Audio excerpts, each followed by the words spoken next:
static storage specifier. So let's move on.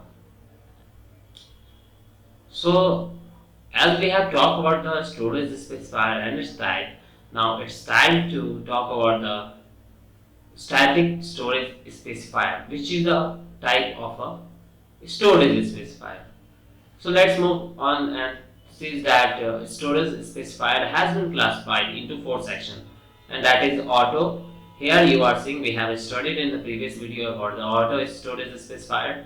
Now we are going to learn about the static storage specifier in this video. So static, because we can say that it is categorized. Okay, storage specifier has been classified or categorized into four categories, and that is auto, second one is static, third one is external, and fourth one is registrar. So we have talked about the auto in the previous video and have learned many more things about the auto, that it is a default initialize of the storage specifier. Okay, and it is used with the local variables only. Now we will learn about the static storage specifier in this video. So let's move on. Static storage specifier. So the static storage specifier can be used with both local and global variables.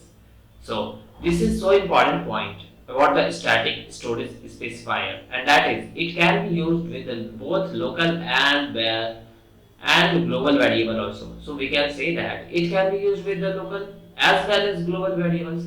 So let's look at that. Static has been classified, we can say, into two categories. That is static used with a global variable, and we have talked about the global variables. Okay, and we have talked about the local variables, and we have differentiated both the local variable and global variables. Now we are using the global variable with static, and we are using the global variable, local variable with the static keyword, and that is the reserved keyword of the storage specifier, and that is the storage specifier. So static storage specifier can be used with both local and global variable, and that's why we are using this type of storage specifier with the local variable and global variable. So here you are seeing we will talk about the static used with the global variable first, then we will talk about the static used with local variable. So let's move on the static storage specifier used with the global variable. So here you are seeing that static used with the global variable has been declared. So we can say that the point of this thing is that how we can use the global variable with the static. So these points are when no storage specifier is prefixed with the global variable, and we have talked about the global variable that it is outside of the open curly and close braces. Understand? So when no storage specifier is prefixed with the global variable, then by default static is taken into consideration by the compiler. So as we have talked about the auto storage specifier in the earlier video, we have seen here there that when no storage specifier was prefixed with the local variable, then by default auto was taken into the consideration by the compiler, and that was the case in the local variable. What here in the global variable, when we are using the static and when we are not using any kind of storage specifier, then with the global variable, then by default static is taken into consideration by the compiler. So this is the fact about the static used with the global variable. So let's move on the second point, that static storage specifier allocates the variable onto the global region, and that is so also an most important point, and also possess the properties of the global region. What in auto storage specifier we have learned that it is going to allocate into the stack region. What here static storage specifier allocates the variable onto the global region and also possesses the properties of the global region. So this is the two most interesting point about the static used with the global variable, and that is so important for the better understanding of any language. And if you understand the C language, then you will be following the rules and the regulation of the C language, and that is better for the development course on for you all. So these all are the important part of the C language. So keep watching this, keep learning C language. So now let's move on the topic that is the example of it. Now I have using the global variable. Okay. So here you are seeing that hashtag include studio.h, which is the header file, which stands for standard input output header file. And here you are seeing again that we have included the file connu.h, that means control input output header file. Now after that, after the including of these two files here, we have included a global variable, two global variables, that is g1 and g2 of integer data type, because it is outside of the open and close curly braces, therefore it is a global variable and we can use it anywhere. So we have declared the global variable g1 and g2 of integer data types. So by default we have stored it here. What we have stored it in static used with the global variable. We have stored it when no storage specifier is prefixed with the global variable. Then by default static is taken into the consideration by the compiler. And this is what happening here. That if I am just not declaring any static there, and this is a global variable. This is a global variable. G1 and G2 is a global variable because it is declared outside of the this open and curly closed braces. So we can say that G1 and G2 is a global variable and we have not using any storage specified here. So then by default the compiler of the C language does this, that by default static is used with the global variable. So here you are seeing that static is automatically used by the compiler, and this is how it works. Okay, so this is the most important point. Now moving on the function, that is main function whose return type is what, that is empty. In that function we have opened the curly braces. After that we have used the clr function whose work is to clear the screen. After that we have used the predefined function, that is the inbuilt function in the studio.h header file, and its work is to display a message on the screen, and we are displaying the message. Here you can see here is that we are displaying the message g1 is equal to percentage %d and g2 is equal to percentage %d, and we have placed the variable g1 and g2 here. So what happened and what will be happening here is that percentage %d is going to get the value of g1 and percentage %d is going to replace with the value of g2. So if we use the static keywords, here we are not using the static keywords there, and the system tells us that if we are not using any storage specifier in a global variable, then static is used by the compiler. Then by default static is used by the compiler. So here the value of g1 will be transferred here, and here the value of g2 will be transferred here. Then after that I have used the codes that it wait for a key, and when we press the key it terminates. So this is our logics about the static integer, and we can say when we are not using any kind of storage specified in the global region, then by default the compiler is taking the static keywords, and that is how we have seen here. Now moving on the second point, that is static used with the local variable. So when static storage specifier is prefixed with the local variable, it is allocated onto the global region and possesses the mix of properties of the global and local variables. So this is very important point about the static used with the local variable. What we are understanding here is that when we were using the static used with the global variable, we were assigning that a static storage specifier allocates the variable onto the global region and also possesses the properties of the global variables. So we can say that static storage specifier was allocating on the variable, and we can say that it was a global region and also possesses the properties of the global region. So overall it was allocating on the global region. So this is about the static storage specifier when used with the global variable.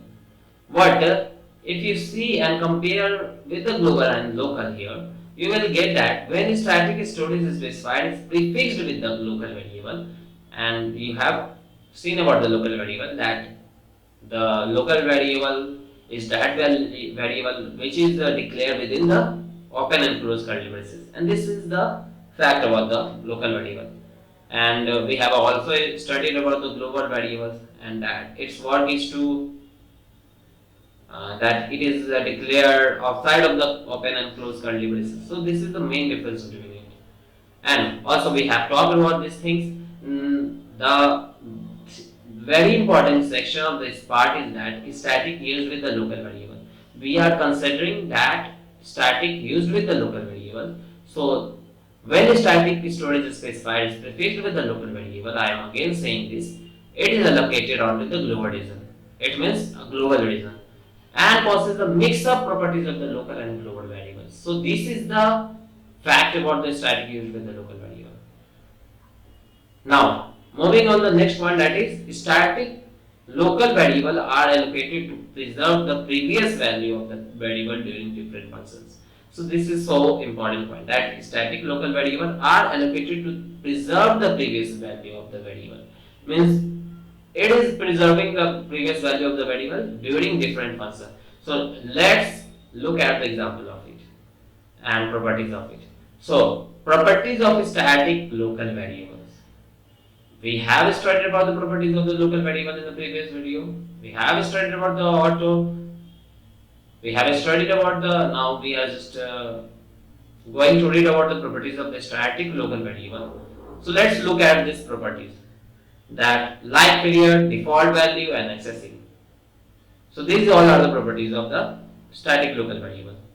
So life period, if we talk about the life period, that till the end of the program, okay, till the end of the program, it is going to be appeared till the end of the program. So its life scope is larger.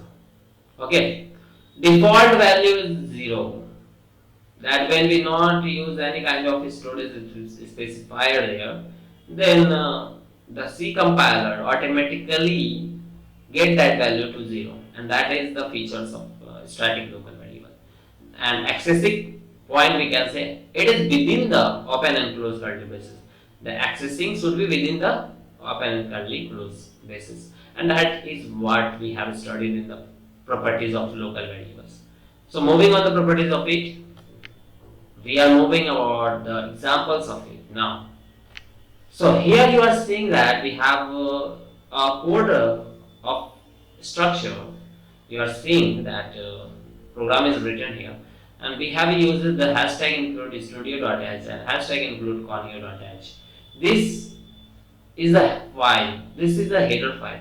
So we have included this file here in this program of C language, because studio.h is that file under which printf function exists.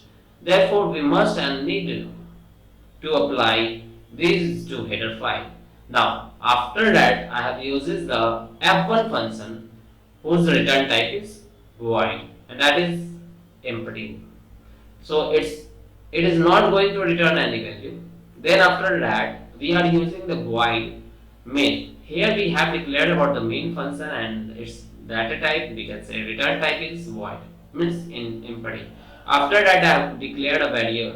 I have declared a we can say curly braces here. Open the curly braces here. After that, we have declared a static local variables, because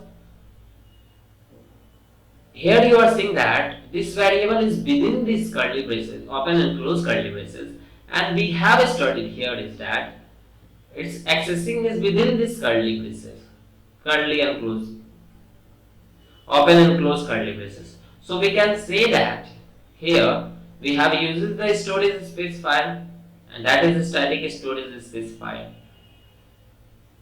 Now integer I1 comma I1 and I2 are the variable, I1 and I2 are the local variable whose storage specified is static. So we can say that it is a static local variable. After that, we have declared CLR function whose work is to clear the screen. Then after, we have declared a printf function and printf function work is to print whatever is written in this double quotes. So it will I1 and I2 will be transferred here, and its value will be 0 because we have uses the static keyword here, and static keywords contain the value 0. By default, static keyword contain value 0. So here you can see that default value is 0. This is the properties of static. Okay. Now, after that, I have used the f1 function. Now, this f1 function I have called is that, so it will, after calling f1 function, it will move toward the f1 function, and in that function we have uses the printf function whose work is to print whatever is written within this double quotes. So again, I1 and I2. What here you are saying that I1 and I2 are not accessible because its life is within this open and close curly braces and not here. Therefore, we can say that it is not accessible because its life scope is only within this open and close curly braces and not out of this. Therefore, this is a local variable and local variable should be within this open and close curly braces. So we can say that life period or life span of this I1 and I2 is within this curly braces, Therefore, this is not accessible. And after that I have used the while not kbhit. So when a user press any key, it will terminate. So this is how we can access a variable, a local variable, whose nature is static. So moving on the next example, that is again we can say example elaborating us about the things. So this is hashtag include studio.h file and hashtag include conio.h file. Studio.h file is the header file which stands for standard input output header file, and conio.h header file is that file which stands for control input output header file. Now after that I have used the prototype of declaration of f1 function. So f1 is a function here whose return type is void. After that I have used again a main function whose work is to do this task and whose return type is void, that is empty. After that I have opened the main function, and in that I have given the condition that repeats the work of f1 until a key pressed. Repeat the work of f1 until a key pressed. So when a user is not going to press any key, f1 is going to be called. So when we call f1, then it will go here, and in that we have declared num equal to 20, and this is a variable. Num is equal to 20 is a variable, and we have declared num is equal to 20 of type integer.